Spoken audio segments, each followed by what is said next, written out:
Hello दोस्तों, स्वागत है आपका हिंदी नॉवल स्टोरी एक्सप्लेनर में, जहां हर कहानी आपको एकदम अलग वाइब्स और मज़ेदार दुनिया में ले जाएगी। कहानी पर जाने से पहले रिक्वेस्ट है, ज़रा नीचे कमेंट सेक्शन को लेफ्ट स्वाइप करो, वहां मिलेगा हाइप वीडियो का ऑप्शन।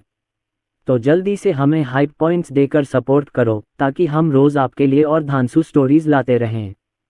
और हाँ जी, लाइक कर दो, शेयर कर दो और सब्सक्राइब तो पक्का कर दो, वरना मज़ा अधूरा रह जाएगा। अध्याय 433। लड़के, अपनी तलवार निकालो। यशवंत ने अपनी उंगलियां आपस में जोड़ते हुए गुस्से से कहा। हालांकि इस कार्रवाई से सभी लोग बेहद असहज महसूस करने लगे, लेकिन यशवंत की शक्ति के कारण किसी ने भी इसे प्रकट करने का साहस नहीं किया।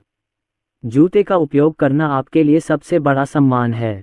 आदित्य रहस्यमय ढंग से मुस्कुराया और फिर आगे बढ़कर हमला करने की तैयारी करने की पहल की। स्विश! इसी समय एक छाया तेजी से आई। ये सांस! क्या अमर संतों का राज्य पूर्ण है? आकाश मंदिर के पूर्वज शांत नहीं बैठ सकते। आदित्य ने उस आकृति को देखा और उसे एक सफेद बालों वाला बूढ़ा आदमी दिखाई दिया, जिसकी त्वचा झुर्रीदार और पतली थी, लेकिन उसकी आंखें तेज थीं, एक बाज की आंखों की तरह। उसके शरीर में एक खतरनाक सांस थी। ये व्यक्ति आकाश मंदिर के पूर्वज शशांक राव थे।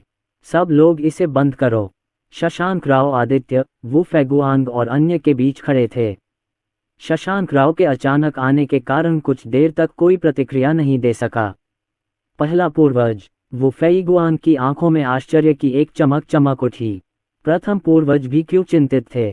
शिष्य अपने प्रथम पूर्वज को श्रद्धांजलि अर्पित करता है।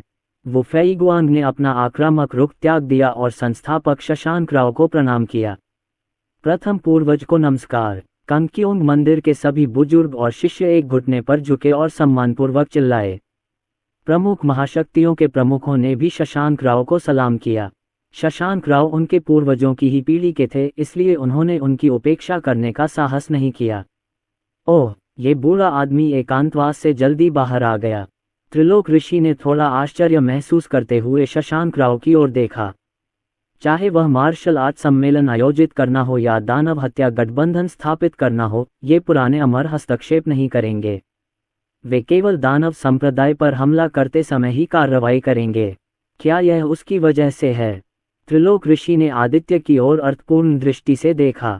इस समय शशांक राव की उपस्थिति संभवतः आदित्य के कारण ही थी। दिलचस्प! इस क्षण आदित्य के शरीर में बेचैन पंगु वंश शांत हो गया।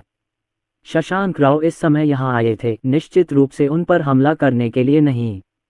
ऐसा लगता है कि आकाश मंदिर में अभी भी बुद्धिमान लोग हैं। प्रथम पूर्वज, आप क्या हैं?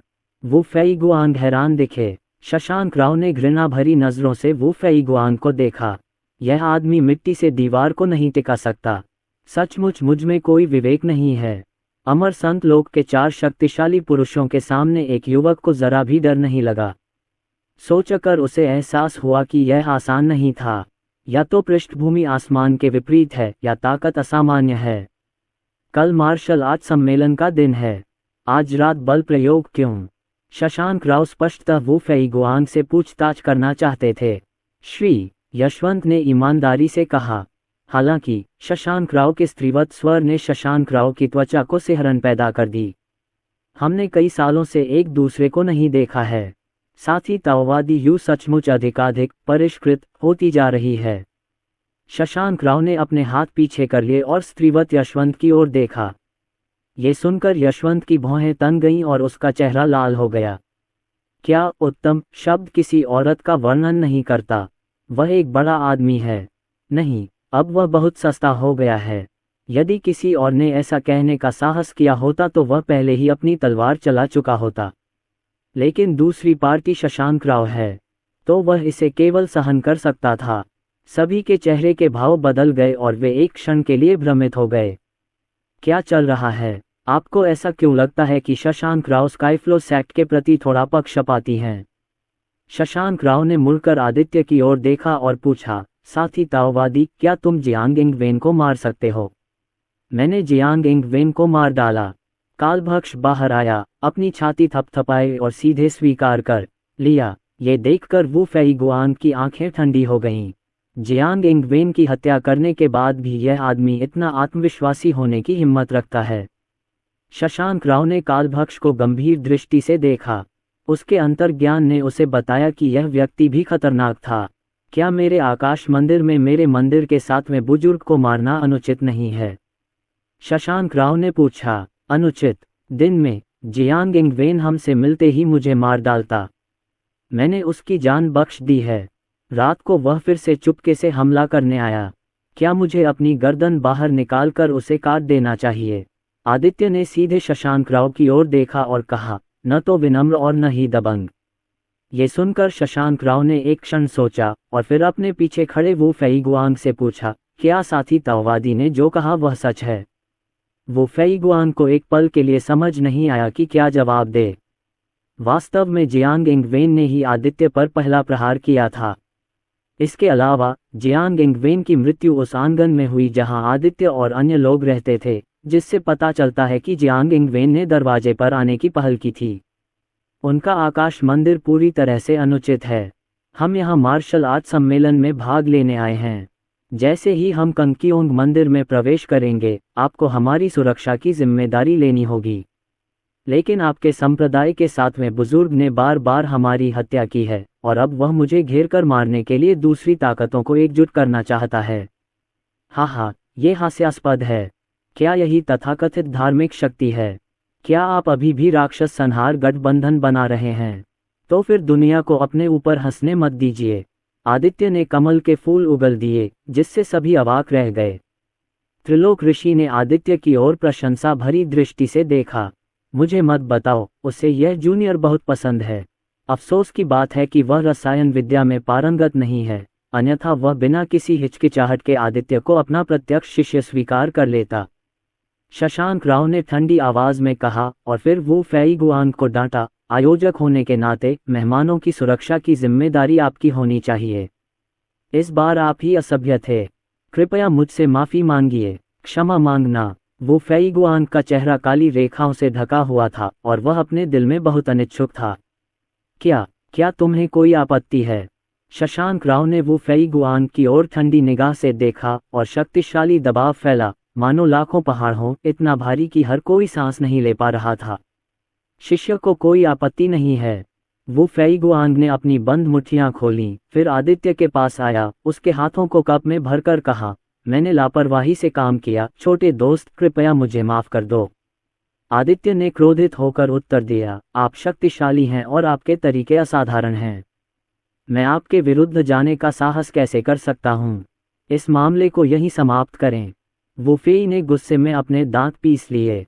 इस बार कैंकियोंग मंदिर में न केवल एक बुजुर्ग की मृत्यु हुई, बल्कि मंदिर के मालिक ने भी आदित्य से व्यक्तिगत रूप से माफी मांगी। इससे वो फेईगुआंग को बहुत दुख हुआ। उसे समझ नहीं आया कि पहले पूर्वज ने ऐसा क्यों किया। क्या किसी अनजान व्यक्ति को मार देना ही पर्याप्त नहीं होगा? कौन सही है कौन गलत, उस पर इल्जाम लगा दो। जिसकी मुट्ठी मजबूत है वो सही है। साथ ही ताओवादी, ये 3 ईश्वर स्तरीय पूर्णता आत्मा निर्माण गोलियां हैं। इन्हें कैंकियोंग मंदिर की ओर से आपसे क्षमा याचना समझिए।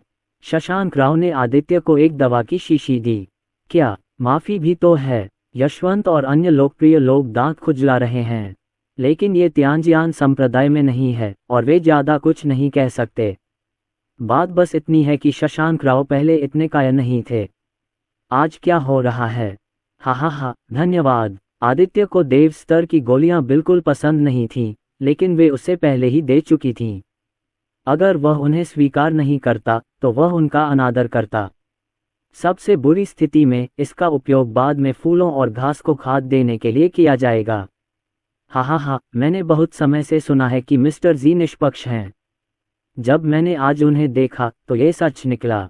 त्रिलोक ऋषि ने मुस्कुराते हुए कहा।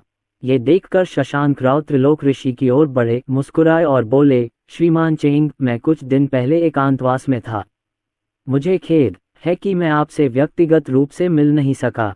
हा, इतना विनम्र होने के लिए धन्यवाद। त्रिलोक ऋषि ने शशांक राव को ऊंची दृष्टि से देखा। ये बूढ़ा लोमड़ी उस आदमी वो फेईगुआंग से कहीं अधिक बुद्धिमान है। मुख्य कमरा। शशांक राव ने वो फेईगुआंग की ओर देखा और पूछा, क्या आपको लगता है कि मैंने जो किया वह कायरतापूर्ण है? शिष्य ऐसा सोचने की हिम्मत नहीं करता। वो फेईगुआंग ने सिर झुकाकर उत्तर दिया।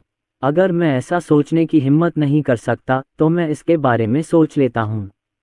शशांक राव मुस्कुराया और उससे पहले से ही इसकी उम्मीद थी, लेकिन उसने गंभीरता से कहा, अगर मैं समय पर प्रकट नहीं होता तो तुम अब तक एक ठंडी लाश बन चुके होते।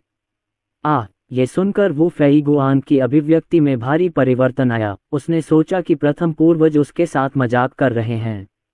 आदित्य नाम का कनिष्ठ मेरे पूर्वज जितना शक्तिशाली नहीं है। शशांक राव की बूढ़ी आंखों में डर की एक झलक दिखाई दी।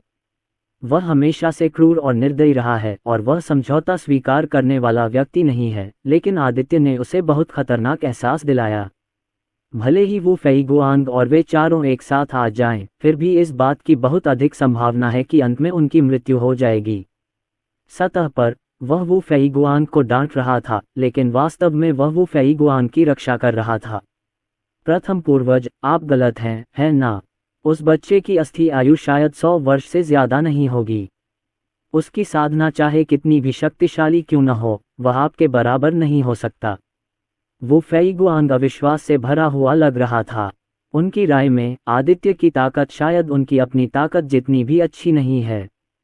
साथ ही शशांक राव ने अपना सिर हिलाया, यह महसूस करते हुए कि वो फेईगुआन के पास वास्तव में कोई दिमाग नहीं है।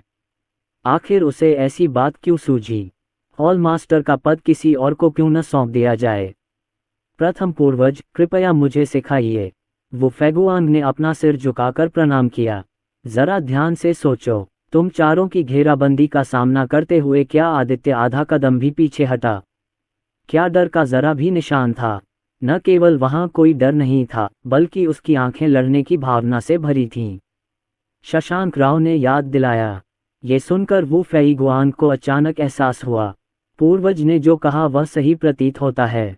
हम चारों की घेराबंदी का सामना करते हुए वह बच्चा शुरू से अंत तक डरा हुआ नहीं लग रहा था।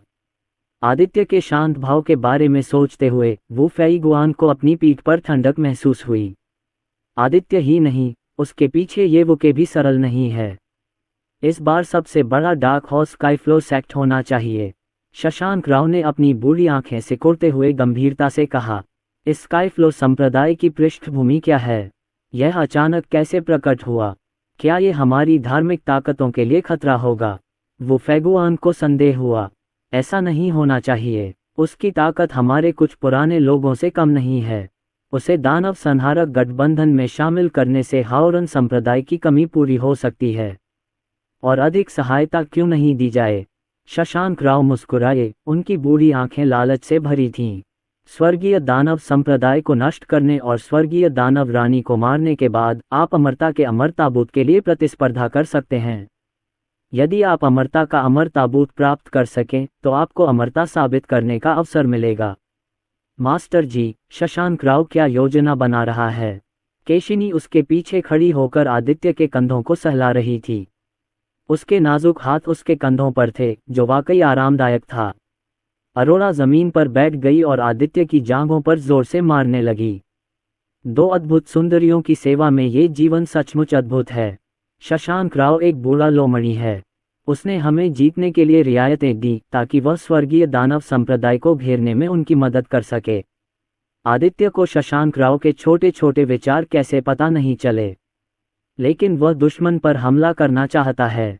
उनका विश्वास जीतने के बाद वह उनकी पीठ में छुरा घोंप सकता है। मैं इसके बारे में सोचकर ही उत्सुक हूँ। तो ये बात है। वीर, अर्जुन और अन्य लोगों ने सिर हिलाया। कल मार्शल आर्ट सम्मेलन है। गुरु की ज़रूरतें ज़्यादा नहीं हैं। तुम चारों बस पहले 4 स्थान ले लो। आदित्य ने चारों लोगों को निर्देश दिया। चारों लोग एक क्षण के लिए स्तब्ध रह गए। मैंने सोचा, क्या इसे उच्च आवश्यकताएं नहीं कहा जाता? हालांकि उनकी ताकत के साथ ये कहा जा सकता है कि सूची के शीर्ष 4 पर हावी होना आसान है। मास्टर, चिंता मत करो, शीर्ष 4 केवल हमारे स्काईफ्लो संप्रदाय से संबंधित हो सकते हैं।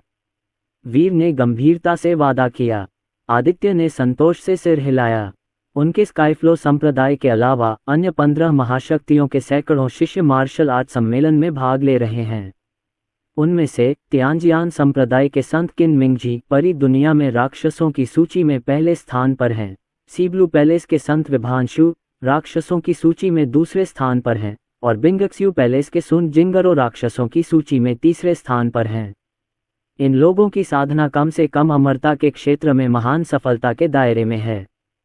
साधारण साधकों के लिए ये कहा जा सकता है कि मार्शल आर्ट सम्मेलन के शीर्ष 4 में जगह बनाना बहुत कठिन है, लेकिन वीर और अन्य 4 में से कोई भी उन्हें पूरी तरह से हरा सकता है। जब यह मिशन पूरा हो जाएगा तो आदित्य अमर संतों के क्षेत्र में छोटी सफलता के दायरे को तोड़ सकता है। उस समय जब तक प्राचीन कबीला कार्रवाई नहीं करेगा, कोई भी उसका विरोधी नहीं होगा। अगले दिन सभी प्रमुख ताकतों के प्रतिनिधि हजारों लोगों के साथ मुख्य हॉल में आए। वू फेईगुआंग व्यक्तिगत रूप से इसकी अध्यक्षता करने के लिए आगे आए। आज जब उसने आदित्य को फिर से देखा तो वू फेईगुआंग ने वास्तव में मुस्कुराकर उसका स्वागत किया। ये परिवर्तन सचमुच बहुत बड़ा है। इतना ही नहीं, उन्होंने स्काईफ्लो संप्रदाय के लिए शानदार सीटों की भी व्यवस्था की, जो अन्य बलों से कमतर नहीं है।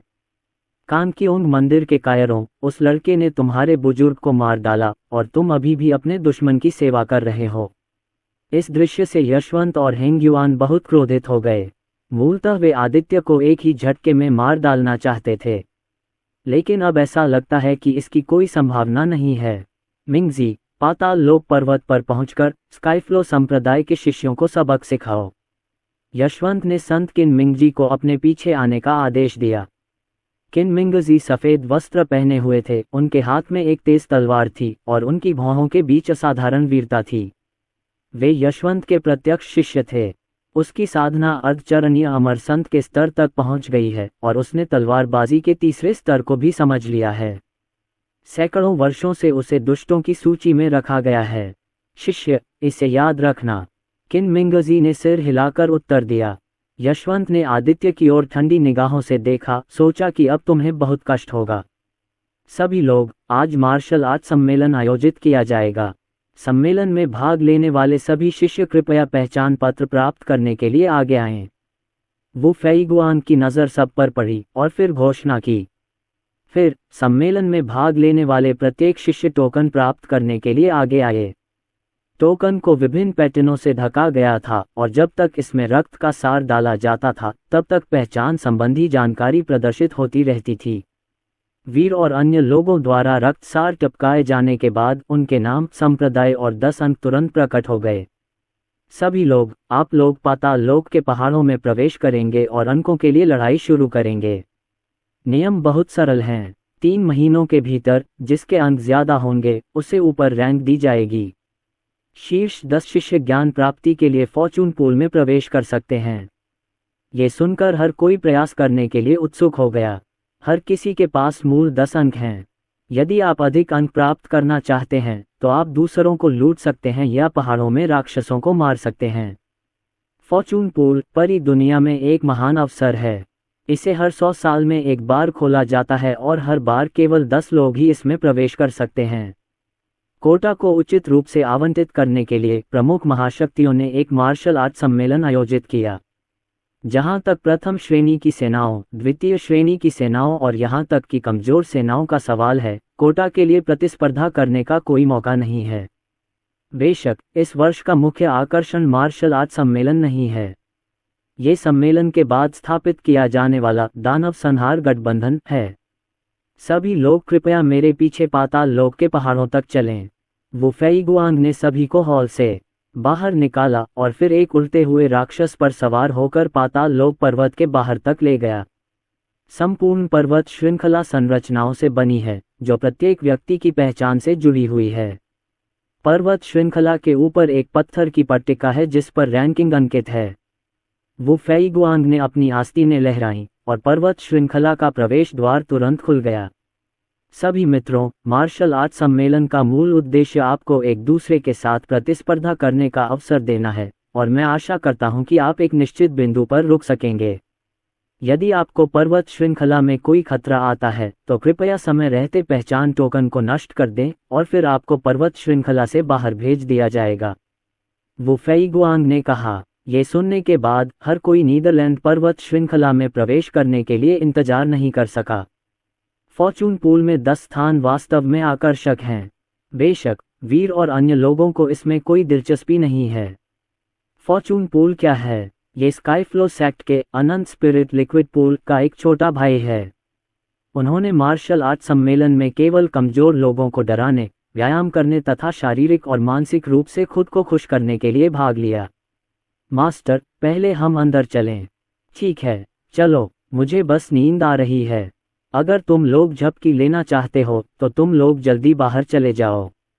आदित्य ने हाथ हिलाकर आलस्य से उत्तर दिया। अगले ही पल आदित्य नींद में सो गया और खर्राटों की आवाज सुनाई देने लगी। आह, मालिक सचमुच बड़े दिल वाले हैं। कालभक्ष आह भरने से खुद को रोक नहीं सका।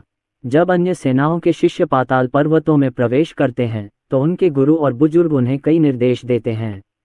मालिक ठीक हो गया और सीधे बिस्तर पर चला गया। हालांकि वीर और अन्य लोगों की ताकत को देखते हुए वास्तव में चिंता करने की कोई आवश्यकता नहीं है। कुछ ही समय बाद प्रमुख सेनाओं के सभी शिष्य पर्वत श्रृंखला में प्रवेश कर गए। ये देखकर वू फेईगुआंग ने निचले पर्वत के प्रवेश द्वार को सील कर दिया। 3 महीने तक चलने वाली अंक लड़ाई आधिकारिक तौर पर शुरू हो गई है। मुझे आश्चर्य है कि इस मार्शल आर्ट प्रतियोगिता में पहला स्थान कौन जीतेगा। क्या ये कहने की जरूरत है? ये किन मिंगजी ही होगा, स्वर्गीय तलवार संप्रदाय का पवित्र पुत्र। सभी लोगों में वह अकेला ऐसा व्यक्ति है जिसने अर्धचरण अमरसंत क्षेत्र को तोड़ा है और उसने तलवारबाजी के तीसरे स्तर को भी समझ लिया है। किन मिंगजी के प्रथम स्थान जीतने की संभावना वास्तव में सबसे अधिक है, लेकिन विभांशु को कम करके नहीं आंका जाना चाहिए। उसका काला और पीला अमर शरीर है। उसका भौतिक शरीर अविश्वसनीय रूप से शक्तिशाली है और उसे अमर भी कहा जा सकता है। बर्फ और हिममहल के संत सुन जिंगरों के पास भी एक मौका है। ऐसा कहा जाता है कि श्री ताओ ने उन्हें फैंगमिंग किन भी दिया था। हर कोई बहुत बातें कर रहा था और अंतिम परिणाम का इंतजार कर रहा था। आदित्य, जो गहरी नींद में सो रहा था, बाकी सभी से बिल्कुल अलग था। क्या तुम सचमुच अभी भी सोना चाहते हो? जब तक स्काईफ्लो संप्रदाय के सभी शिष्यों का सफाया नहीं हो जाता, तब तक आप सो नहीं पाएंगे। यशवंत ने आदित्य की ओर देखा और ठंडी सांस ली। पाताल पर्वत, हजारों लोग पहाड़ों पर बिखरे हुए थे। यहाँ हजारों राक्षस हैं। ऐसा कहा जाता है कि सबसे शक्तिशाली राक्षस, जिसकी साधना अमरसंत क्षेत्र तक पहुंच गई है, वह पाताल लोक हाइड्रा है। जो कोई भी पाताल लोक हाइड्रा को मार सकेगा उसे सीधे 1000 अंक प्राप्त होंगे। हालांकि दर्जनों मार्शल आर्ट सम्मेलनों के आयोजन के बावजूद कोई भी प्रतिभाशाली व्यक्ति अभी तक पाताल लोक के हाइड्रा को मारने में सक्षम नहीं हो पाया है। यहाँ तक कि उन्होंने पाताल लोक हाइड्रा से भी परहेज किया। एक महाशक्ति के शिष्य, मैं नहीं जानता कि वे प्राचीन कुल के शिष्यों से कितने बदतर हैं। पहाड़ों में कहीं काले कपड़े पहने एक आदमी इधर उधर देख रहा था। जब उसने अपना सिर उठाया तो वे बुरी आंखें प्रकट हो गईं। उसके शरीर से निकलने वाली उदास बुरी ऊर्जा क्या सचमुच अमरता के दायरे तक पहुंच गई? उसके आसपास की जीवन शक्ति भी चुपचाप निगल ली गई। काले कपड़े पहने आदमी तेजी से एक छाया में बदल गया और उस स्थान से गायब हो गया। भाई, आगे हमारी क्या योजना है? वीर और उसका दल पहाड़ों में घूम रहे थे और केशिनी ने पूछा। ये सुनकर वीर मुस्कुराया और बोला, जल्दी मत करो, पहले उनके अंक जमा करने का इंतजार करते हैं। वीर की बातें सुनकर अर्जुन जानबूझकर मुस्कुराया। वरिष्ठ भाई, क्या आप अपने पुराने करियर में वापस लौटना चाहते हैं? खंडहरों में वीर और अर्जुन अक्सर दूसरों के संसाधनों को लूटते थे। उसने न केवल अन्य लोगों के खजाने छीन लिए, बल्कि उनके कपड़े भी उतार लिए, केवल उनके अंडरवियर ही छोड़ दिए। हा, मैंने बहुत समय से ऐसा नहीं किया है, मेरे हाथों में थोड़ी खुजली हो रही है। वीर आशान्वित दिख रहा था। लगता है आप किसी बहुत दिलचस्प बात पर बात कर रहे हैं। अरोरा और केशिनी ने एक दूसरे को देखा और उनके होठों पर एक भयावह मुस्कान थी। ऐसा लगता है कि यदि आप लंबे समय तक गुरु के साथ रहेंगे तो आप सहज रूप से पापी बन जाएंगे। मुझे नहीं लगता कि हम इसे और बदतर बना सकते हैं। अचानक वीर ने पीछे की ओर देखा। Tap tap tap. मैंने सैकड़ों लोगों को विभांशु के नेतृत्व में धीरे धीरे चलते देखा। सी ब्लू पैलेस के लोग। अर्जुन और अन्य लोगों ने चारों ओर देखा और जुवानहुआंग हॉल में मौजूद लोगों को तुरंत पहचान लिया। विभांशु की मंगेतर हिरणमयी है। श्री चू ने हिरणमयी को मार डाला क्योंकि उन्हें डर था कि यह आदमी हमारे स्काईफ्लो संप्रदाय से बदला लेना चाहता था। वीर न केवल डरा हुआ नहीं था, बल्कि उसकी आंखों में लड़ने का जज्बा भी जल रहा था। उसने कुल 120 लोगों की गिनती की। दूसरे शब्दों में, उनके सामने 1200 अंक थे। आपको जो अंक दिए गए हैं उन्हें बर्बाद मत करो। स्काईफ्लो संप्रदाय में हर किसी को मरना चाहिए। विभांशु का चेहरा ठंडा था और उसकी आंखों में हत्या का इरादा भरा हुआ था। हिरण्मयी की मृत्यु के बाद से वह फिर कभी नहीं मुस्कुराया। ऐसा मोहग्रस्त भला पुरुष उस कुतिया हिरण्मयी से कैसे प्रेम कर सकता है? विभांशु को देखते हुए वीर को अपने पुराने दिनों की याद आ गई। उसे उसके बचपन के प्यार ने छोड़ दिया था और सगाई तोड़ दी थी। मैं उस समय सचमुच एक कुतिया थी, लेकिन जल्द ही उसे होश आ गया और अंततः उसने उस कुतिया को अपने हाथों से मार डाला। जुवानहुआंग हॉल में सैकड़ों लोग मौजूद थे, जो वीर और अन्य 4 लोगों को घेरे हुए थे। एक अज्ञात संप्रदाय को मार्शल आर्ट सम्मेलन में भाग लेने की हिम्मत कैसे हुई? ठीक है, आज मैं तुम्हें सबक सिखाऊंगा। जुवानहुआंग हॉल के शिष्यों ने वीर और अन्य लोगों को तिरस्कार की दृष्टि से देखा। उन्होंने स्काईफ्लो सेक्ट को बिल्कुल भी गंभीरता से नहीं लिया। यदि आप नहीं चाहते कि आपको पीटा जाए, तो पहले अपना पहचान पत्र दे दीजिए। एक शिष्य तो चिल्लाया भी। ये सुनकर वीर को बहुत मजा आया। क्या ये बेवकूफ़ सचमुच अपने आप को नर्म खुरमा समझते हैं? आप बहुत ही मोहित व्यक्ति हैं, लेकिन मेरी सलाह मानो, उस तरह की महिला तुम्हारे जुनून के लायक नहीं है। वीर ने विभांशु की ओर सीधे देखा और मधुर स्वर में उसे समझाया। हाँ, जब तुम बड़े और परिपक्व हो जाओगे तो तुम्हें पता चलेगा कि महिलाएं युवा महिलाओं से बेहतर हैं। अर्जुन खुश दिखे और मुस्कुराते हुए सहमति जताए।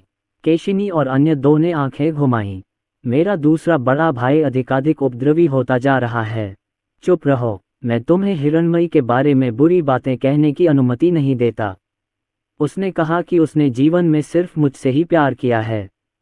उसने अपना कौमार्य मेरे लिए बनाए रखा और वह बहुत ही कोमल और गुणी थी, लेकिन उसे मार दिया गया। विभांशु का चेहरा उदास था, माथे की नसें उभरी हुई थीं और शरीर में जानलेवा आभा फैल रही थी, जिससे लोगों को पीठ पर ठंडक महसूस हो रही थी। उसका कौमार्य तुम्हारे लिए सुरक्षित रखना। विनम्र और गुणी। वीर और अर्जुन खुद को रोक नहीं पाए। हिरण्मयी के आदमी, मुझे लगता है कि उन्हें 2 हाथों पर नहीं गिना जा सकता। भाई, अगर आप वेश्यालय में जाएंगे तो आपको पता चलेगा कि नम्रता और आज्ञाकारिता क्या होती है। अर्जुन ने अपना सिर हिलाया और विभांशु के लिए खेद महसूस किया। यह आदमी सचमुच एक प्रेम प्रवण व्यक्ति है। बेशक, हिरण्मयी भी कोई आसान लक्ष्य नहीं है। उसके आकर्षक फिगर और हरी चाय कुतिया व्यक्तित्व के साथ एक प्रेम नौसिखिया प्यार में पड़ जाएगा और खुद को मुक्त नहीं कर पाएगा। रूज और पाउडर की तुलना हिरण्मयी से कैसे की जा सकती है? विभांशु ने जुवानहुआंग अमर शरीर को सक्रिय किया। एक क्षण के लिए जुवानहुआंग क्यूई भयानक शक्ति के साथ फट पड़ा। सिजल। विभांशु ने अपनी मुट्ठियां भींच लीं और बिजली की तरह प्रचंड शक्ति प्रवाहित होने लगी।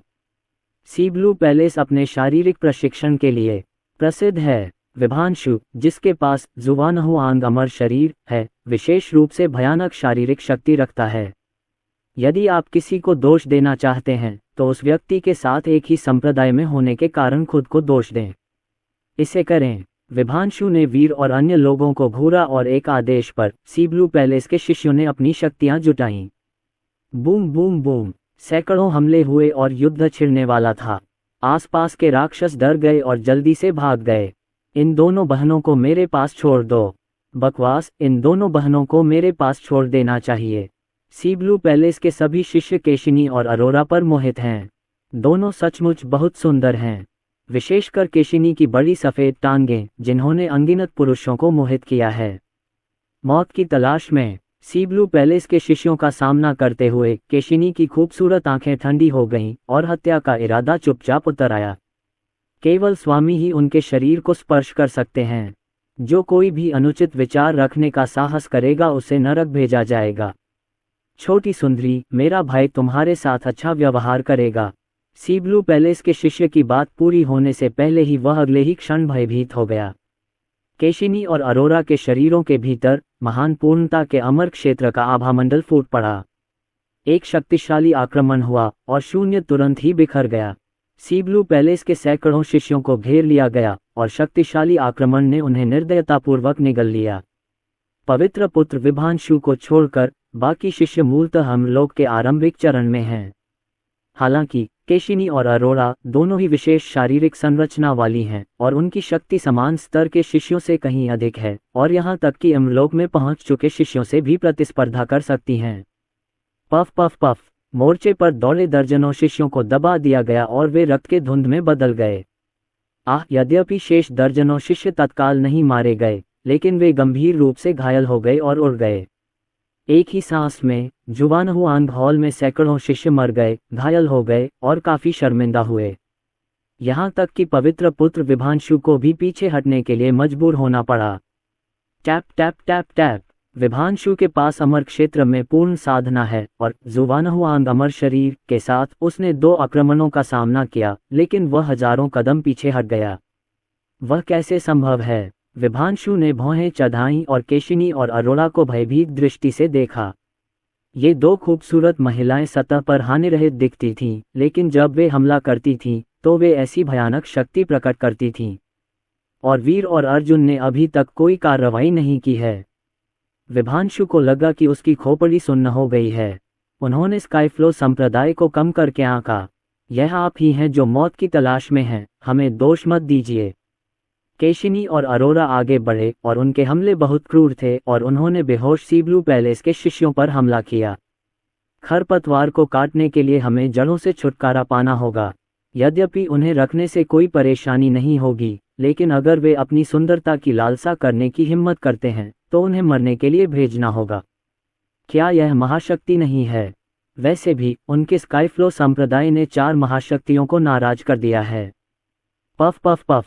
एक क्षण के लिए आकाश में खून की धुंध छा गई और सी ब्लू पैलेस के दर्जनों अनुयायी मारे गए। उनके पास जवाबी हमला करने की कोई शक्ति नहीं है, ये सिर्फ आयाम कम करने वाला हमला है। रुकना! विभांशु गुस्से से दहाड़ा। वे अभी अभी पाताल लोक की पहाड़ियों में प्रवेश कर रहे थे, लेकिन उनके सी ब्लू पैलेस के लगभग सभी शिष्य पहले ही मर चुके थे। उसे खत्म नहीं किया गया, बल्कि सीधे मार दिया गया। उनके पास पहचान पत्र को कुचलने का भी समय नहीं था। ये दोनों महिलाएं बहुत क्रूर थीं। नहीं, मुझे मत मारो। जब कुछ बचे हुए शिष्यों ने केशिनी और अरोरा को उन्हें मारने के लिए आते देखा तो वे इतने भयभीत हो गए कि उनके पसीने छूट गए।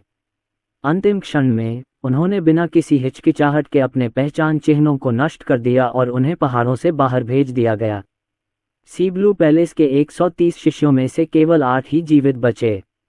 विभांशु, जो अभी भी पहाड़ों में था, को मिलाकर केवल 9 ही बचे थे। बस नेदरवर्ल्ड पर्वतों के ऊपर स्थिति में काफी बदलाव आया है। मैंने केशिनी और ऑरोरा की रैंकिंग में उछाल देखा। केशिनी 700 अंकों के साथ प्रथम स्थान पर रहीं। ऑरोरा 610 अंकों के साथ दूसरे स्थान पर है। पहाड़ों से परे रैंकिंग में परिवर्तन से हंगामा मच गया। देखो, पहला और दूसरा स्थान बदल गया है। पहले स्थान के लिए वास्तव में 700 अंक हैं। क्या ये पर्वत श्रृंखला में प्रवेश करने के 2 घंटे से भी कम समय बाद नहीं था? केशिनी, क्या ये स्काईफ्लो संप्रदाय से नहीं है? दूसरा ऑरोरा, अभी भी स्काईफ्लो संप्रदाय। जैसे ही उन्होंने रैंकिंग देखी, सभी लोग हैरान रह गए। केशिन और ऑरोरा वास्तव में एक दूसरे के साथ प्रतिस्पर्धा करते हैं। चैतन्य ने स्थिति को देखते हुए गर्व से कहा। जहां तक आदित्य का प्रश्न है, वह अभी भी गहरी नींद में सो रहा था। यह अविश्वसनीय है। ये घुड़सवारी कैसी दुर्भाग्य है। सभी ने स्काईफ्लो सेक्ट के स्थान को देखा। विशेष रूप से जब उन्होंने सोए हुए आदित्य को देखा तो उन्हें लगा कि ये दुनिया थोड़ी असत्य है। निश्चित रूप से प्रथम पूर्वज सही हैं। स्काईफ्लो संप्रदाय के सभी लोग अथाह हैं। वो फेईगुआंग ने अर्थपूर्ण ढंग से कहा।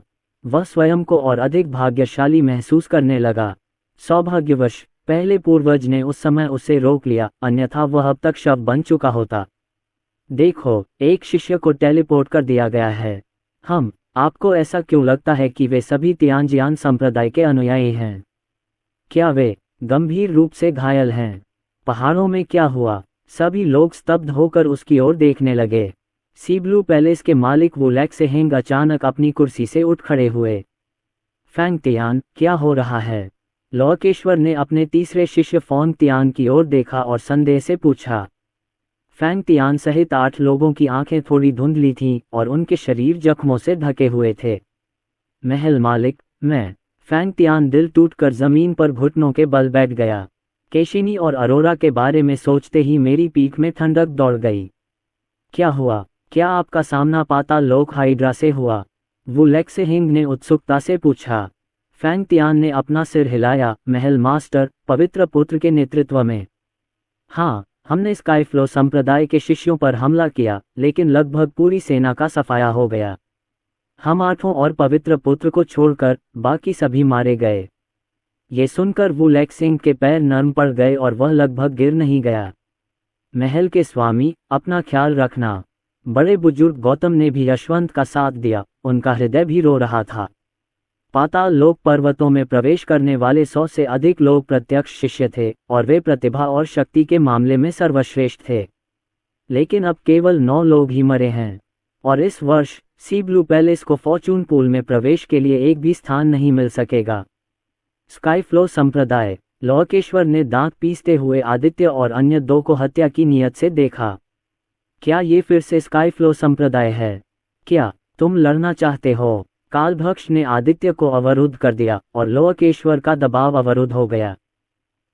लोकेश्वर ने भौहें चढ़ाईं। कुछ गड़बड़ है। उसका दबाव ऐसा क्यों है कि उसका कोई असर नहीं होता? क्या इस व्यक्ति की ताकत उसकी अपनी ताकत से कम नहीं है? ऐसा कैसे हो सकता है? वह तो बस एक अज्ञात व्यक्ति है। भाई वो, इसे बंद करो। वो फेईगुआन तुरंत खड़ा हुआ और लड़ाई रोक दी। मास्टर वो, आपने ये भी देखा कि यह उनका स्काईफ्लो संप्रदाय था जिसने मेरे सी ब्लू पैलेस के सैकड़ों शिष्यों को मार डाला था।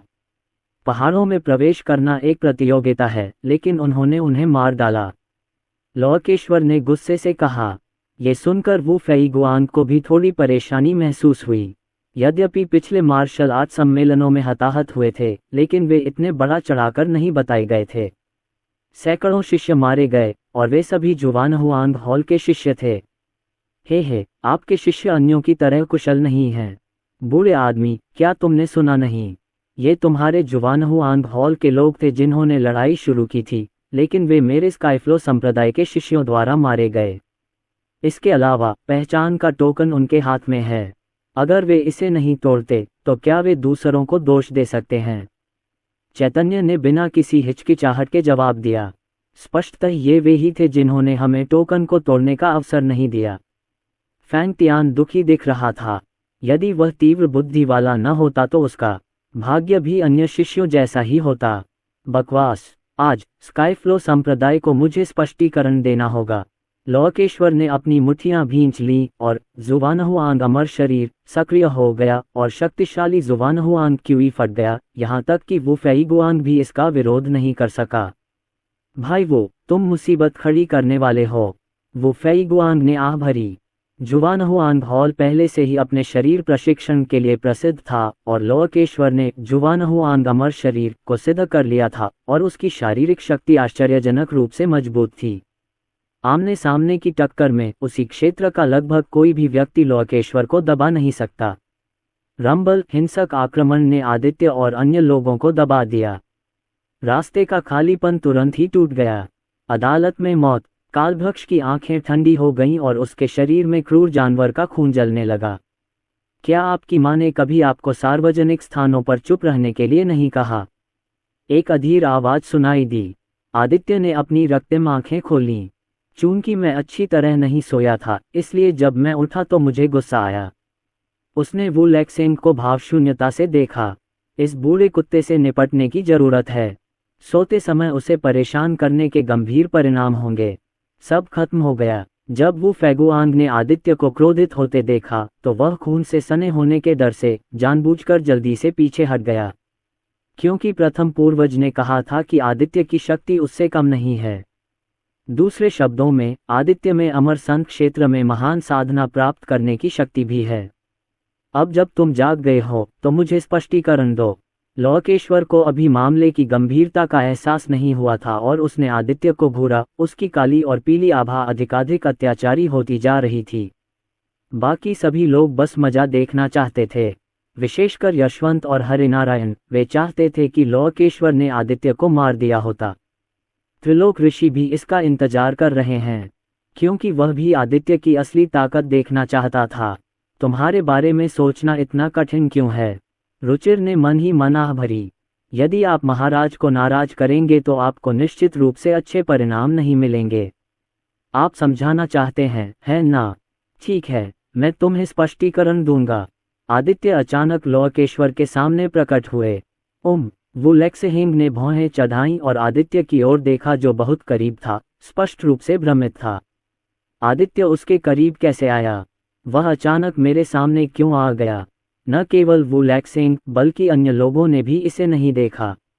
अंतरिक्ष नियमों की शक्ति को नंगी आंखों से नहीं देखा जा सकता। आपको जिस चीज पर सबसे अधिक गर्व है वह है ये काला और पीला अमर शरीर, है ना? आदित्य की आंखें ठंडी हो गईं। फिर उसने एक हथेली निकाली जो सामान्य थी और उससे ज्यादा परेशानी नहीं हुई। क्या तुम पागल हो? ये जुबान हुआंग अमर शरीर है और तुम इसे अपने नंगे हाथों से तोड़ना चाहते हो। मुझे डर है कि इस आदमी का हाथ नहीं बचाया जा सकेगा। पता चला कि वह एक मूर्ख युवक है। सब ने मजाक उड़ाया। लोकेश्वर अभी भी आदित्य की गति से हैरान था, लेकिन जब उसने आदित्य को नंगे हाथों से थप्पड़ मारते देखा तो वह मन ही मन गर्व से हंस पड़ा। इस हथेली के प्रहार से न केवल आदित्य के हाथ निष्क्रिय हो जाएंगे बल्कि उसका भौतिक शरीर भी काली और पीली ऊर्जा से विस्फोटित हो सकता है। टकराना, एक धीमी सी आवाज हुई और ऐसा लगा जैसे दुनिया में सन्नाटा छा गया हो।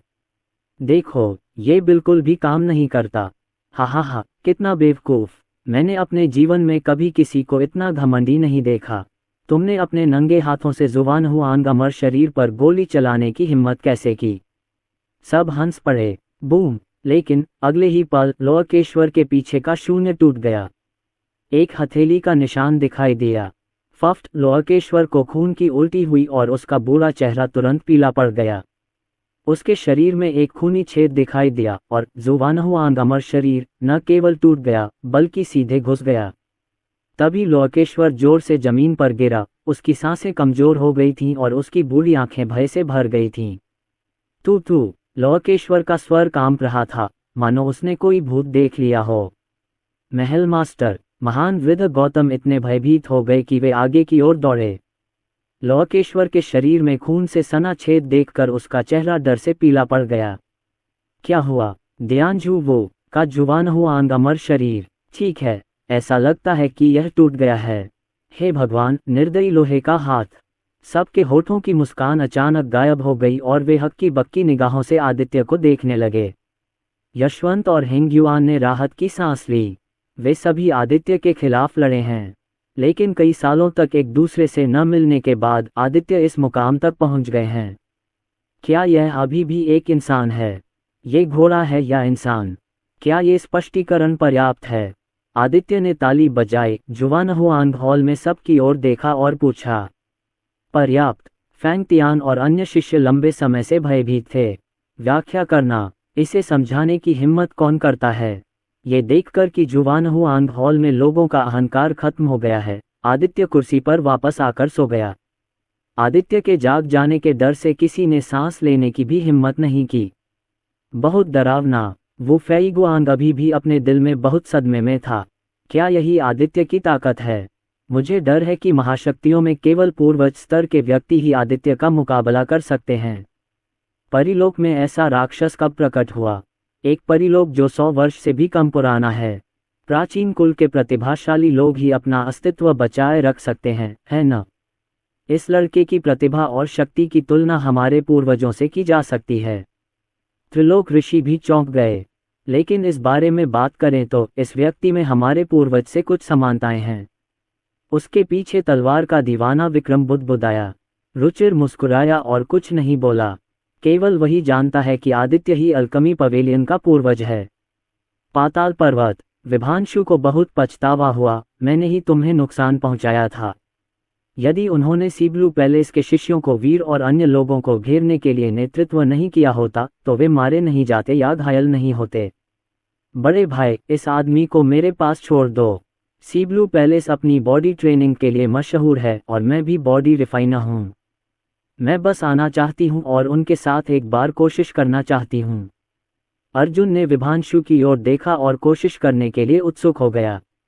उसके पास सर्वोच्च अस्थि, सर्वोच्च दिव्य शरीर है, जो प्रतिदिन अजगर के रक्त से सींचा जाता है और उसकी शक्ति अद्भुत है।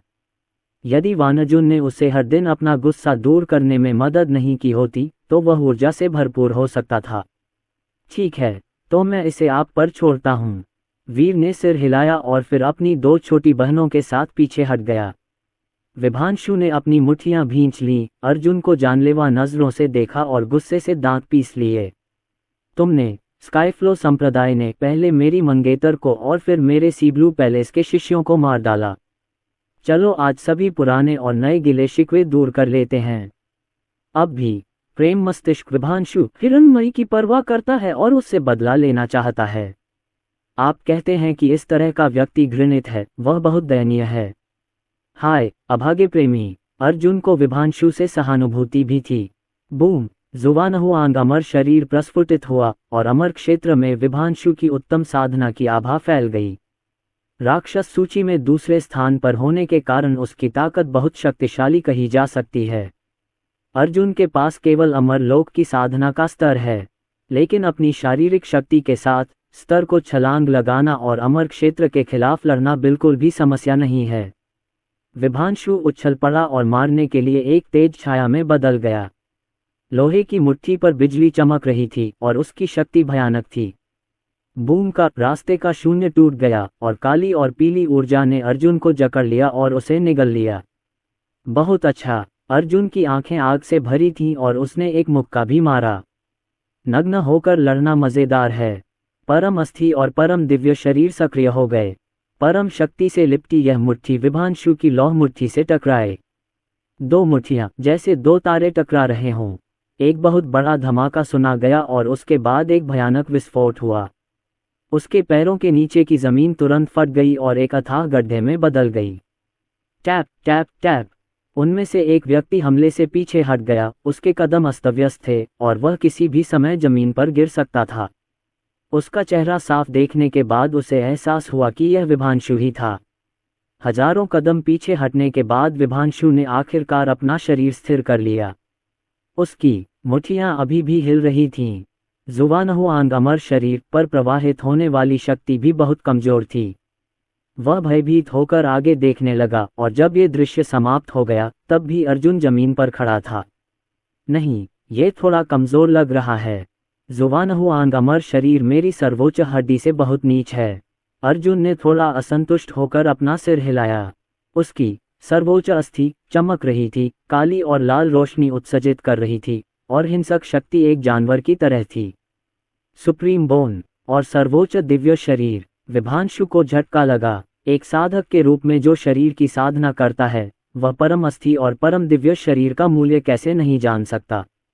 इन दोनों में से एक शारीरिक बनावट होना अविश्वसनीय है, लेकिन वास्तव में अर्जुन के पास सर्वोच्च अस्थि और सर्वोच्च दिव्य शरीर दोनों हैं। इतना ही नहीं, अर्जुन की आंखें बैंगनी हो गईं। वह परम दिव्य शिष्य है। तुम कहाँ से आए हो? विभांशु ने भी इस समय ठंडी हवा की सांस ली। यद्यपि वह क्षेत्र में आगे था, फिर भी उसकी शारीरिक शक्ति की तुलना अर्जुन से नहीं की जा सकती थी। चलो जारी रखो। अर्जुन जंगली सांड की तरह दौड़ा।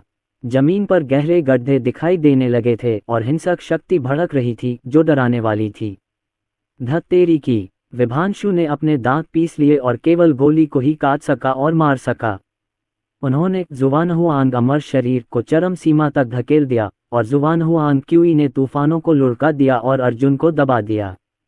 अर्जुन घृणा से मुस्कुराया। उसने फिर से अपनी मुट्ठियां भींच लीं और अपनी जन्मजात जादुई शक्तियों सुवान नी ट्रेजर तकनीक और कुनपेंग ट्रेजर तकनीक का इस्तेमाल किया। सुवान नी और कुनपेंग की शक्ति एक के बाद एक फूट पड़ी। एक ही मुक्का से तूफान नष्ट हो गया। दूसरे मुक्के के साथ ही जुवानहुआंग क्यूई गायब हो गया। क्या? विभांशु ने अपनी आंखें चौड़ी कर लीं।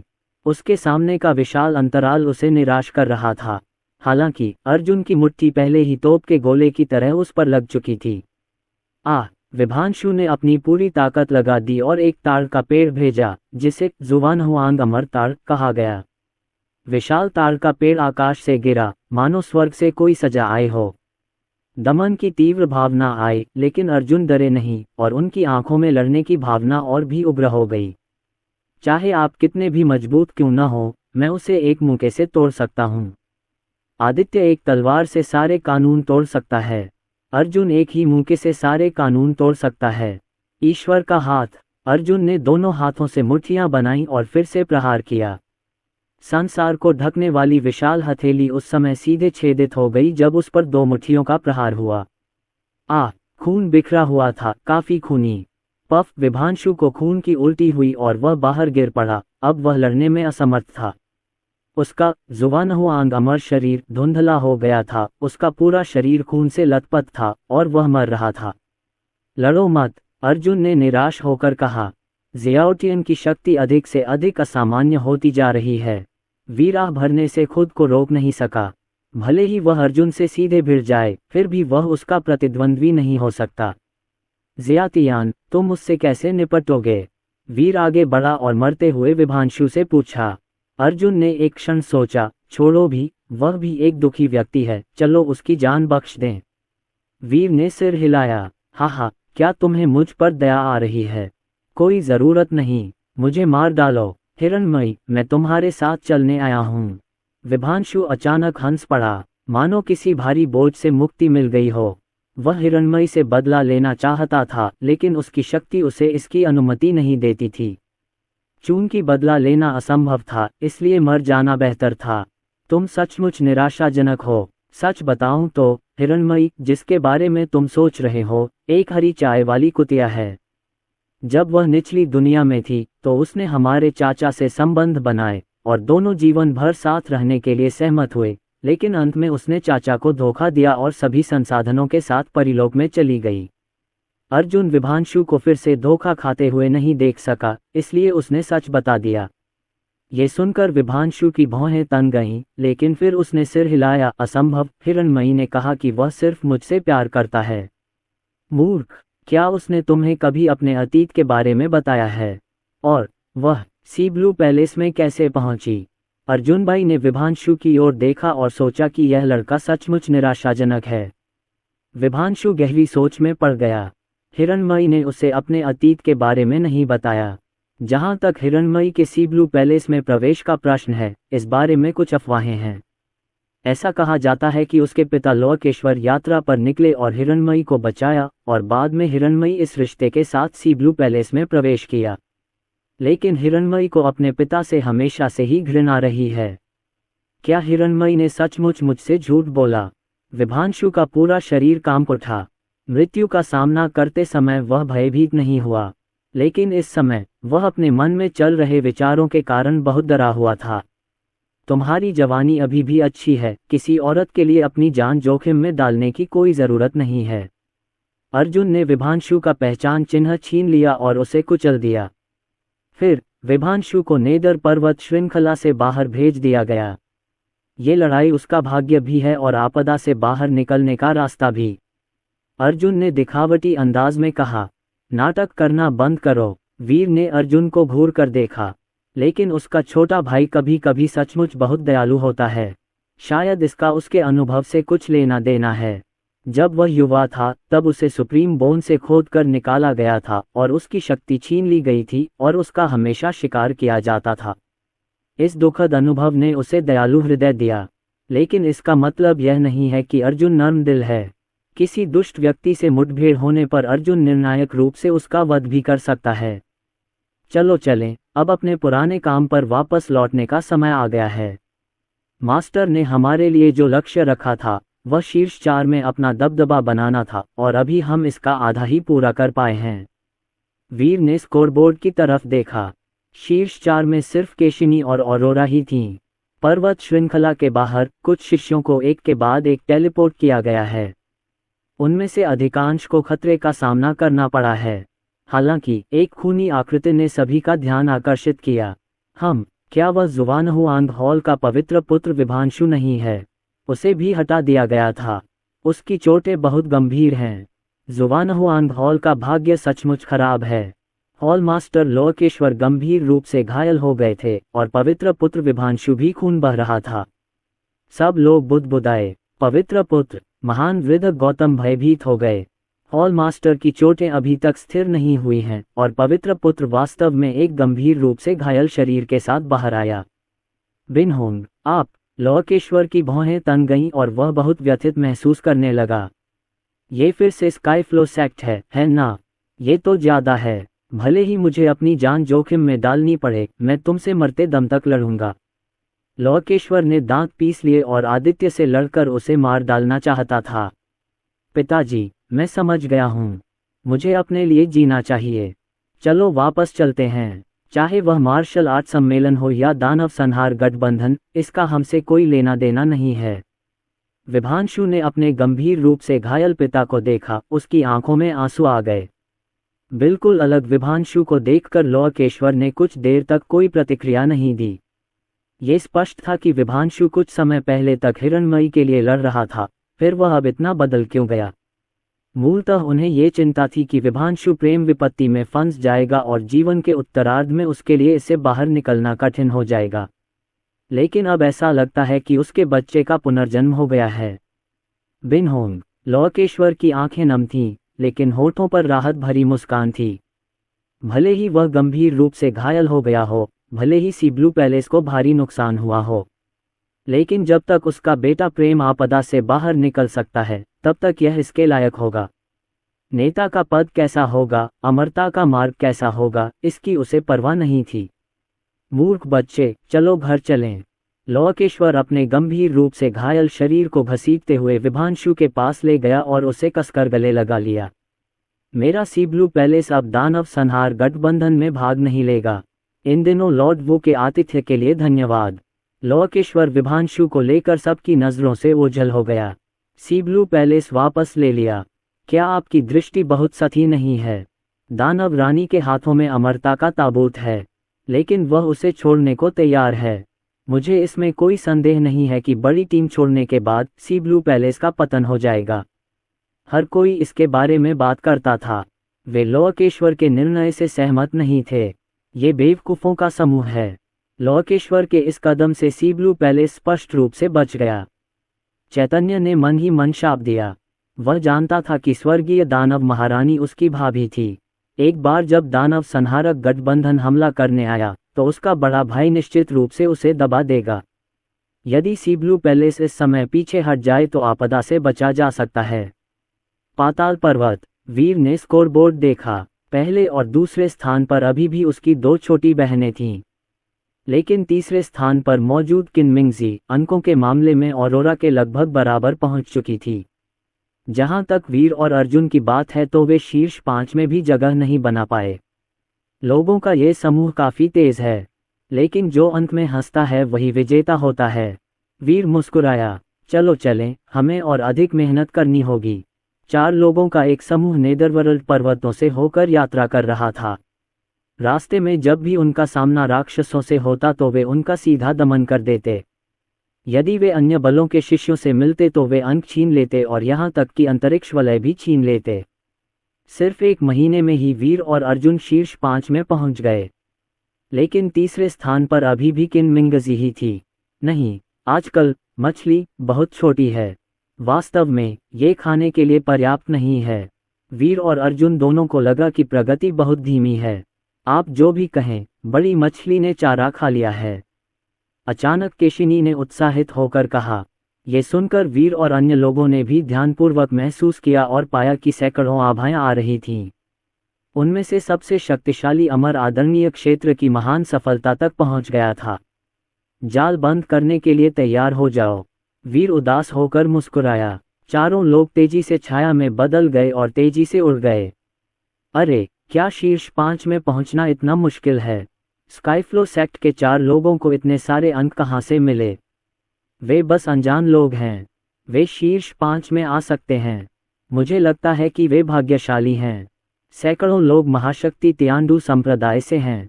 सेंट लू चेंगवांग अग्रणी रहे, जो 900 से अधिक अंकों के साथ अंक सूची में 7वें स्थान पर रहे।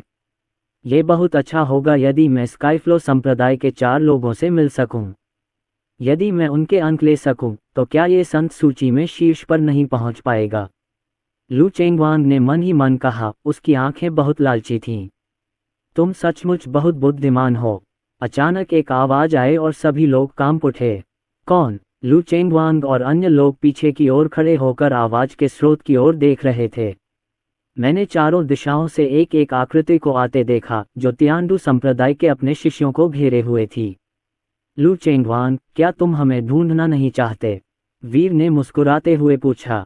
स्काईफ्लो संप्रदाय। लू चेंगवान की आंखें चमक उठीं। उसे बहुत अविश्वसनीय महसूस हुआ। ये सचमुच सच हो गया। स्काईफ्लो सेक्ट के चारों लोग अंक सूची में शीर्ष 5 में पहुंचे और उनमें से प्रत्येक का स्कोर 1000 से कम नहीं था।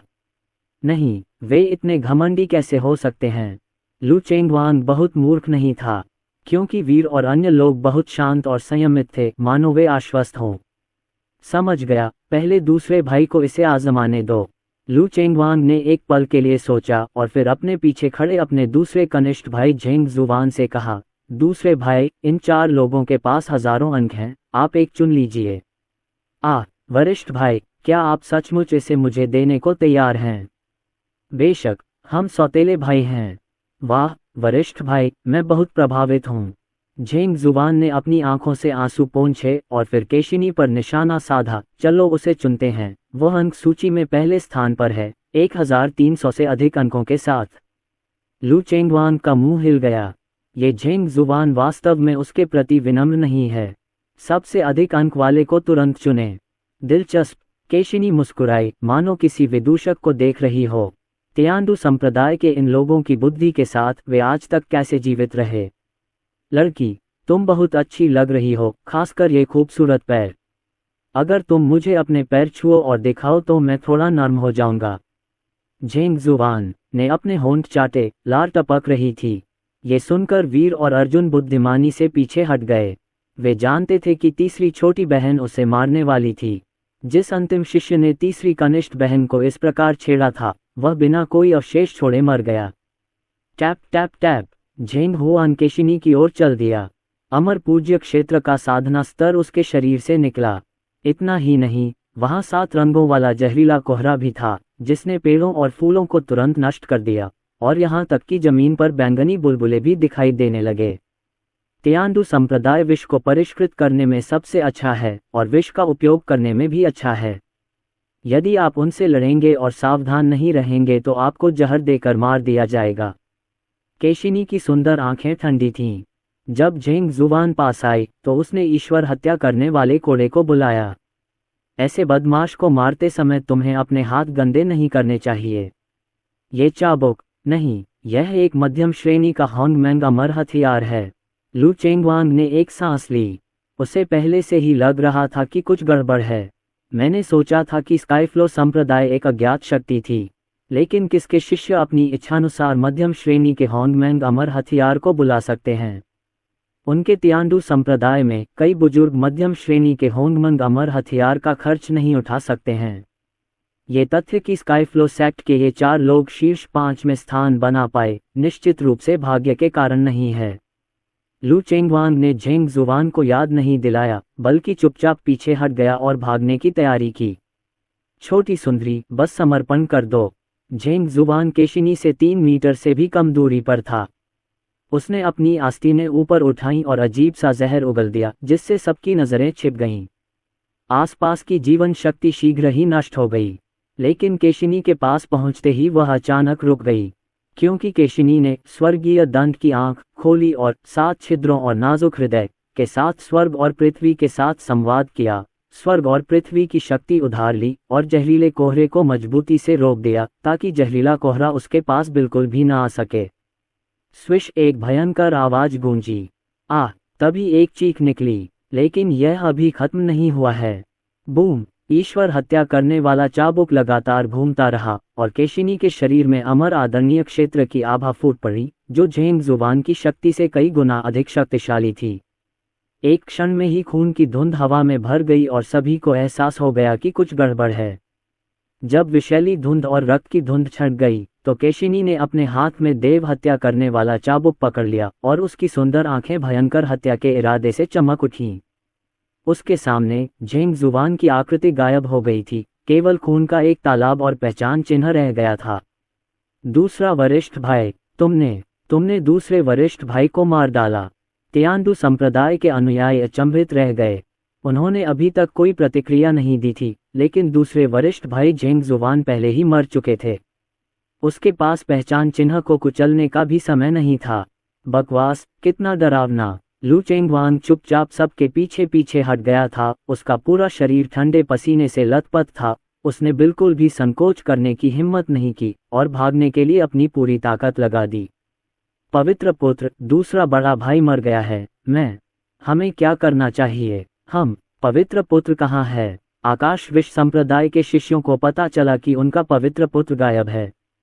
करीब से देखने पर पता चला कि लू चेंगवांग 10,000 मीटर दूर से ही दिखाई दे रहा था। वो कहो, पवित्र पुत्र वास्तव में हमें छोड़कर भाग गया। हर कोई हताश दिख रहा था। केशिनी के पास अमर लोक का साधना स्तर है और वह अपने दूसरे बड़े भाई को चाबुक से उड़ा सकती है। पवित्र पुत्र के अलावा उनमें से कोई भी उसका मुकाबला नहीं कर सकता। कनिष्ठ भाइयों, हमारे तियानडू संप्रदाय को पूरी तरह से मिटाया नहीं जा सकता। पूरे संप्रदाय की आशा के रूप में मैं अंत तक जीवित रहूंगा, इसलिए मैं केवल आपके साथ अन्याय कर सकता हूं। लू चेंगवांग उछलकर शून्य में भागने की कोशिश करने लगा। टकराना। हालांकि एक शक्तिशाली तलवार ऊर्जा ने उसे रोक दिया और उसे सैकड़ों मीटर दूर उठा लिया। तलवार क्यों? इतनी मजबूत तलवार ऊर्जा। लू चेंगवांग ने अपने शरीर को स्थिर किया और डर से चारों ओर देखा। वीर को जुवान जोंग शासक को पकड़े हुए और चेहरे पर मुस्कान के साथ उसकी ओर देखते हुए देखा गया। लू चेंगवांग, आपका क्या मतलब है? क्या तुम अभी हमारे बारे में बात नहीं कर रहे थे? अब जब हम यहाँ हैं तो तुम्हें क्यों जाना है? वीर मजाक कर रहा था। स्काई पॉइजन सेक्ट और अन्य से अंक छीन लेने के बाद वे चारों भाई बहन सुरक्षित रूप से शीर्ष 4 में बैठ सकते हैं। भाई वीर, गलतफहमी। मैं तियानडू संप्रदाय आपके संप्रदाय के साथ कोई संघर्ष नहीं चाहता। मुझे आशा है कि हम इसे आसान बना सकते हैं और अपने मामलों में एक सीमा बनाए रख सकते हैं ताकि हम भविष्य में एक दूसरे से मिल सकें। चेहरे पर मुस्कान के साथ लू चेंगवांग ने अपने हाथ उठाए और विनती की। ओह अच्छा, बस अपने अंक सौंप दो, वीर ने प्रसन्नतापूर्वक उत्तर दिया। ये सुनकर लू चेंगवांग के होठों पर मुस्कान धीरे धीरे गायब हो गई। यदि वे अपने अंक सौंप देंगे तो उनका 1 महीने से अधिक का काम व्यर्थ हो जाएगा। वर्तमान रैंकिंग के अनुसार भले ही लू चेंगवांग सपाट हो, फिर भी इस बात की बहुत अधिक संभावना है कि उसे क्रिएशन पूल में प्रवेश करने के लिए जगह मिल जाएगी। साथ ही दाववादी जियो, क्या वास्तव में इस पर चर्चा करने की कोई आवश्यकता नहीं है? इससे पहले कि लू चेंगवांग बोलना समाप्त कर पाता, वह अप्रत्याशित रूप से अगले ही पल बाहर आ गया। विश ड्रैगन हीरा। बैंगनी जहरीली धुंध हवा में भर गई और एक जहरीले अजगर में बदल गई, जिसके तीखे नुकीले दांत हवा में दिखाई दे रहे थे, जो जानलेवा इरादे से भरा हुआ था। जहरीला कोहरा तेजी से फैल गया और सैकड़ों मील के दायरे में फैल गया। तीव्र विषाक्तता ने फूलों, पौधों और पेड़ों के जीवन को निगल लिया, यहाँ तक कि राक्षस भी सूखी हड्डियों में बदल गए। आइए हम पवित्र पुत्र की सहायता के लिए मिलकर कार्य करें। आकाश विश्व संप्रदाय के सभी शिष्यों ने इस समय घेरा तोड़ने के लिए अपनी जादुई शक्तियों का उपयोग किया। मैंटिस की भुजा रथ जैसी है, वीर ने उपहास किया। दावोरिंगरुला आग की लपटों में लिपटा हुआ था। कैस तलवार शरीर सक्रिय हो गया था। शक्तिशाली कैस तलवार क्यूई विस्फोट हो गया था और तलवारबाजी शक्ति का 5वां स्तर बह गया था। ये है अराजकता तलवार क्यूई और केंडो टोंगशेन की शक्ति का 5वां स्तर। वीर के केंडो की शक्ति को महसूस करने के बाद लू चेंगवांग की आंखें चौड़ी हो गईं और उसका दिल निराशा से भर गया। तुम्हें पता है, तियानजियान संप्रदाय के पवित्र गुरु यशवंत ने भी तलवारबाजी के केवल 6ठे स्तर को ही सीखा है। हालांकि वीर की उम्र 100 साल से ज्यादा नहीं है, लेकिन तलवारबाजी का 5वां स्तर तो उसे पहले ही समझ आ गया है। ये घुड़सवार किस तरह का कैंडो जीनियस है। यहाँ तक कि तलवारबाजी परिवार और गुप्ता परिवार के प्रतिभाशाली लोग भी वीर की बराबरी नहीं कर सकते। ये स्काईफ्लो संप्रदाय जो अचानक प्रकट हुआ है, इतना भयानक है। ज्वाला भक्षण तरंग शासक। वीर ने अपनी तलवार से वार किया। आग की लपटें उठने लगीं और आसपास का क्षेत्र तुरंत आग के समुद्र में बदल गया। 100 फुट लंबा जहरीला अजगर एक क्षण तो भव्य दिख रहा था, लेकिन अगले ही क्षण उसका सिर कट गया। पफ खून बह रहा था और जहरीली धुंध आग की लपटों से जल रही थी, जिससे वीर के करीब पहुंचना असंभव हो गया था। लू चेंगवांग को एक झटका लगा और उसके मुंह से खून की उल्टी हो गई। वह बुरी तरह से गिर पड़ा। उसके बाल बिखरे हुए थे और वह काफी गंदा था। अन्य शिष्य भी उतने ही दुखी थे। अर्जुन ने ईश्वर के हाथ का प्रयोग कर विषैली धुंध को आसानी से तितर बितर कर दिया और दर्जनों शिष्यों को उड़ा दिया। केशिनी के हाथ में देव संहारक चाबुक भी उतना ही अजेय था। अरोरा ने 9 लोमड़ियों की पूंछों का उपयोग करके एक पिंजरे का निर्माण किया और शेष दर्जनों लोगों को उसमें बंद कर दिया। एक क्षण में ही आकाश विष संप्रदाय के सैकड़ों शिष्यों पर नियंत्रण हो गया। आहम, लू चेंगवान का चेहरा पीला पड़ गया था और उसके शरीर से खून टपक रहा था। उसने वीर को भयभीत होकर देखा और उसके दिमाग में एक साहसिक विचार कौंधा। विभांशु को आपके स्काईफ्लो संप्रदाय द्वारा समाप्त कर दिया गया था। उन्हें याद आया कि 1 महीने पहले विभांशु का नाम रैंकिंग से बाहर हो गया था, जबकि स्काईफ्लो सेक्ट और अन्य की रैंकिंग बढ़ गई थी। तुम्हारे पास अभी भी कुछ दिमाग है। वीर हल्के से मुस्कुराया। विभांशु तुम्हारे हाथ पड़ गया, इसलिए मुझे भी कोई नुकसान नहीं है। लू चेंगवान को अचानक राहत महसूस हुई। विभांशु को राक्षस सूची में दूसरा स्थान दिया गया था, लेकिन फिर भी उसे स्काईफ्लो संप्रदाय द्वारा समाप्त कर दिया गया। वह लू चेंगवान राक्षस सूची में चौथे स्थान पर था। वह वीर और अन्य का प्रतिद्वंद्वी कैसे हो सकता है? सृष्टि तालाब का हमारे स्वर्गीय विष संप्रदाय से कोई संबंध नहीं है। लू चेंगवांग ने अब कोई हिचकिचाहट नहीं दिखाई और सीधे पहचान टोकन को विस्फोट कर दिया। वीर की ताकत देखकर उसे पहले ही समझ आ गया था कि अंतर कितना बड़ा है। केवल एक ही राक्षस है जो वीर और अन्य राक्षसों से मुकाबला कर सकता है, वह है किन मिंगजी, जो राक्षस सूची में प्रथम स्थान पर है। लू चेंगवान के बाहर होने के बाद वीर के अंक 2000 के करीब पहुंच गए और वह स्टैंडिंग में पहले स्थान पर आ गए। ओह, मैं हार मानता हूं। अन्य लोगों ने भी अपने पहचान पत्र तोड़ डाले। अर्जुन, केशिनी और अरोरा के अंक भी तेजी से बढ़े और वे शीर्ष 4 में मजबूती से बने रहे। जहां तक 5वें स्थान पर रहे किन मिंगजी का सवाल है, वे काफी पीछे रह गए। ये कहा जा सकता है कि स्काईफ्लो संप्रदाय के 4 शिष्य बहुत आगे हैं। जारी रखें। वीर संतुष्टि से मुस्कुराया और फिर वे चारों अगले लक्ष्य की तलाश में तेजी से आगे बढ़ गए। पहाड़ के बाहर स्कोरबोर्ड को फिर से ताज़ा देखकर सभी लोग फिर से चौंक गए। वीर प्रथम स्थान पर। स्काईफ्लो सेक्ट के केवल 4 शिष्य थे, लेकिन उन्होंने स्कोरबोर्ड में शीर्ष 4 स्थानों पर कब्जा कर लिया। ऐसा लगता है कि तियांडू संप्रदाय के पवित्र पुत्र लू चेंगवान को समाप्त कर दिया गया है। सभी लोग स्काईफ्लो संप्रदाय की ओर देखने लगे। उन सभी ने स्काईफ्लो संप्रदाय को कम करके आंका। चाहे आदित्य हो या वीर, उनकी ताकत बहुत भयानक थी। आदित्य एक हथेली से लोकेश्वर के जुवानहुआंग अमर शरीर को तोड़ने में सक्षम था और उसकी ताकत संभवतः प्रमुख संप्रदाय के नेताओं से अधिक थी। वीर और अन्य हमेशा सूची के शीर्ष 4 पर हावी रहे हैं और उनकी ताकत ने प्रमुख तियांजियाओं को भी पछाड़ दिया। ये स्काईफ्लो संप्रदाय सबसे बड़ा डार्क हॉर्स है। लू चेंगवांग उदास चेहरे के साथ सैकड़ों शिष्यों के साथ बाहर चला गया। गुरुजी, शिष्य अयोग्य हैं और अंत तक टिके रहने में असफल रहे। लू चेंगवांग एक घुटने पर बैठ गया और चेहरे पर दोषी भाव लिए हुए मास्टर कियू झेंगक्सिन से बोला। कियू झेंगक्सिन पहले तो इस परिणाम को स्वीकार नहीं कर सका, लेकिन ये सोचकर कि विभांशु को बाहर कर दिया गया, उन्हें राहत महसूस हुई। इसके अलावा यदि वह अनिच्छुक भी होता तो भी वह कुछ नहीं कर सकता था। स्काईफ्लो संप्रदाय को भड़काने की हिम्मत कौन करता है? अगर आदित्य गलती से नाराज हो गया तो उसका हश्र लोकेश्वर से भी बुरा हो सकता है। यह अच्छी बात है कि आप सुरक्षित हैं। पहले नीचे जाकर आराम करो। कियू झेंगक्सिन ने जानबूझकर अपनी आवाज कम कर दी। उसे डर था कि कहीं वह आदित्य की नींद में खलल न डाल दे। हाँ, दरवाज़ा। शश, क्या तुम शांत हो सकते हो? क्या तुम्हें कोई सोता हुआ नहीं दिख रहा? कियू झेंगक्सिन इतना डर गया था कि उसकी पीठ ठंडी हो गई थी और उसने लू चेंगवांग को चुप रहने का इशारा किया। गुरु की निगाहों का अनुसरण करते हुए लू चेंगवांग ने आदित्य की ओर देखा। उसकी भौहों के बीच संदेह की एक रेखा उभर आई। उसने मन ही मन सोचा, उसका मालिक इतना सतर्क कब हो गया? उसे तो कायर भी कहा जा सकता है।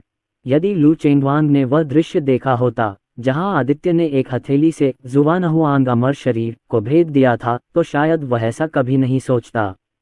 पाताल लोक के पहाड़ों की गहराई में किन मिंगजी ने अभी अभी एक राक्षस को मार डाला था जो अमर क्षेत्र में पहुंच गया था और लगभग 100 अंक प्राप्त कर चुका था। लेकिन जब उन्होंने स्थिति देखी तो उनके होश उड़ गए। उनके और शीर्ष 4 के बीच का अंतर बहुत बड़ा है। उसकी वर्तमान गति के अनुसार भले ही वह लड़ाई के अंत तक टिके रहे, लेकिन 4 वीरों को पकड़ना असंभव है। वह बचपन से ही स्वर्ग का गौरवशाली पुत्र रहा है, राक्षसों की सूची में प्रथम स्थान पर है और हजारों लोगों द्वारा उसकी पूजा की जाती है। लेकिन अब स्काईफ्लो संप्रदाय के लोगों ने उनकी सारी प्रसिद्धि छीन ली है। किन मिंगजी ने अपनी आंखें सिकोड़ लीं और एक साहसिक विचार उसके दिमाग में कौंध गया। वह है वीर और उन 4 को घेरना। जब तक वह उनके हाथों से अंक छीन लेता है, वह स्टैंडिंग में शीर्ष पर पहुंच सकता है। वह सिर्फ सृजन पूल में एक स्थान नहीं चाहता, बल्कि प्रथम स्थान चाहता है। लेकिन किन मिंगजी एक अभिमानी व्यक्ति नहीं है। वह जानता था कि विभांशु और लू चेंगवांग वीर और अन्य लोगों के हाथों में पड़ गए हैं। इससे अंदाजा लगाया जा सकता है कि वीर और अन्य लोग उससे ज्यादा कमजोर नहीं हैं।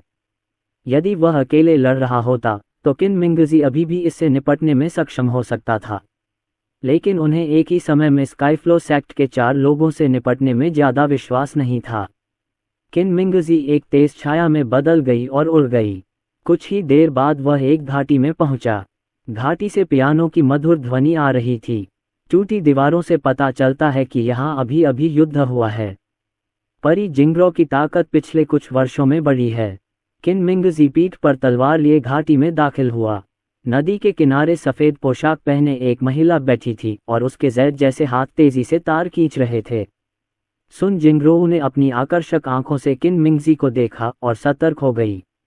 इस पाताल लोक पर्वत में कोई भी पूर्ण मित्र नहीं है, हर कोई प्रतियोगी है।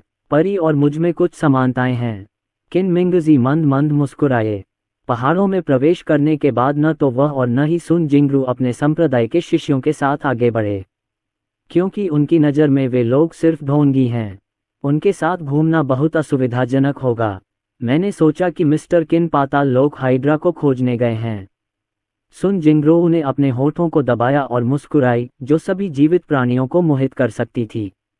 पाताल लोक की पहाड़ियों की गहराई में हम हाइड्रा के बहुत करीब थे। वे पाताल लोक के हाइड्रा की सांस भी महसूस कर सकते हैं। परी मजाक कर रही है। वह दुष्ट जानवर पहले ही अमर संत लोक में घुस चुका है। अगली बार उसका प्रतिद्वंदी कौन होगा? लाल होठों और सफ़ेद दांतों के साथ किन मिंगजी मंद मंद मुस्कुराया। वह सचमुच एक सुंदर सज्जन व्यक्ति था। श्री किन की यात्रा का उद्देश्य क्या है? सुन जिंगरो ने अपनी सतर्कता नहीं छोड़ी और उसके नाजुक हाथों ने कभी तारों को नहीं छोड़ा। अपनी ताकत के साथ वह किन मिंगजी का मुकाबला नहीं कर सकती थी, लेकिन अगर वह भागना चाहती तो किन मिंगजी के लिए उसे रोकना मुश्किल होता। मैं एक परी को ढूंढना चाहता हूं जो हमारे साथ मिल सके, किन मिंगजी ने सीधे तौर पर उद्देश्य बताया। सेना में शामिल हो। सुन जिनरो की नाजुक भौहें थोड़ी सिकुड़ गईं, लेकिन उसने किन मिंगजी की बात पर विश्वास नहीं किया। आपने ये भी देखा है कि स्काईफ्लो संप्रदाय के 4 शिष्य अचानक एक शक्ति की तरह उभरे हैं। हमारे लिए अपनी व्यक्तिगत शक्ति से उनका मुकाबला करना कठिन है। किन मिंगजी ने रैंकिंग पर नज़र डाली। वह 5वें स्थान पर थे, जबकि सुन जिंगरू 6ठे स्थान पर थे। उन दोनों और वीर तथा अन्य लोगों के बीच का अंतर बहुत बड़ा है। क्या श्री किन, जो हमेशा से अलग थलग और अहंकारी रहे हैं, उन्हें कोई ऐसा व्यक्ति मिलेगा जो उनके साथ मिल जाए? सुन जिंगरू मुस्कुराई, ये सोचकर कि उसने गलत सुना है। किन मिंगजी ने एक पल के लिए सोचा, ये जानते हुए कि सुन जिंगरू उस पर विश्वास नहीं करता था। ये भी सामान्य है। बाहर घूमते समय आपको दूसरों की बातों पर भरोसा नहीं करना चाहिए। परी, अगर मैं तुम्हें नुकसान पहुंचाना चाहता हूं, तो बकवास करने की कोई जरूरत नहीं है, किन मिंगजी ने शांत स्वर में कहा। ऐसा लग रहा था जैसे वह कोई तथ्य बता रहे हों। सुन जिंगरू की खूबसूरत आंखें ठंडी हो गईं, तो फिर चलो एक बार कोशिश करते हैं। तभी सुन जिंगरू के जैद जैसे हाथों ने तेजी से तार छेड़ दिए। पियानो की मधुर ध्वनि स्वर्ग और पृथ्वी के बीच गूंज रही थी और सब कुछ विकृत और विकृत हो गया था। आसपास का वातावरण भी तेजी से बदल रहा है। किन मिंगजी अराजकता में पहुंचे। यहाँ सब कुछ असीम है और जीवन की कोई सांस नहीं है। यदि कोई और होता तो उसे घबराहट होती, लेकिन किन मिंगजी बेहद शांत थी। हाँ, उसके पीछे से तलवार उड़कर उसके हाथ में आ गई। उसने धीरे से अपनी आंखें बंद कर लीं। सब कुछ भ्रम है, ऐसा कहा जाता है कि यह अवस्था हृदय से उत्पन्न होती है। फैंग मिंकिन एक मतिभ्रम प्रभाव को प्राप्त कर सकता है। जो लोग दृढ़ इच्छाशक्ति वाले नहीं होते, वे आसानी से भ्रम में खो जाते हैं और उनसे बाहर निकलना उनके लिए कठिन हो जाता है। मुझे नहीं मालूम कितना समय बीत गया। किन मिंगजी ने अचानक अपनी आंखें खोलीं। शक्तिशाली तलवार की ऊर्जा फूट पड़ी और उसकी तलवार से टकरा गई। आधे कदम के अमर संत की शक्ति, तलवारबाजी की शक्ति का तीसरा स्तर, एक भयंकर और दबंग तलवार वार में बदल गया, जिसने भ्रम में कहर बरपा दिया। रंबल क्लिक, विशाल अव्यवस्थित स्थान सीधे तौर पर बिखर गया। भ्रम इतनी जल्दी टूट गया। सुन जिंगरो अपने दिल में आश्चर्य महसूस करने से खुद को नहीं रोक सकी। लेकिन उसने फिर से फैंग मिंकिन को झंकृत किया और मूल रूप से मधुर ध्वनि अत्यंत आक्रामक, तलवार जितनी शक्तिशाली होने लगी। घाटी ढहने लगी थी और ढहने ही वाली थी। इस समय सभी आक्रमण किन मिंगजी की ओर निर्देशित थे। किन मिंगजी शांत और संयमित रहीं। उन्होंने स्वर्गीय तलवार तकनीक का संचालन किया और उनकी कुशल तलवारबाजी अनगिनत तलवार ऊर्जा और तलवार की गति में बदल गई, जो पियानो की ध्वनि के साथ प्रतिस्पर्धा करती थी। टकराना, बूम, शक्तिशाली आक्रमण आपस में टकराए और शेष शक्ति फैल गई और संपूर्ण घाटी तुरंत नष्ट हो गई। दोनों आकृतियों को पीछे धकेल दिया गया, लेकिन सुन जिंगरो का चेहरा पीला पड़ गया था और उसका खून उफान पर था, इसलिए वह स्पष्ट रूप से नुकसान में थी।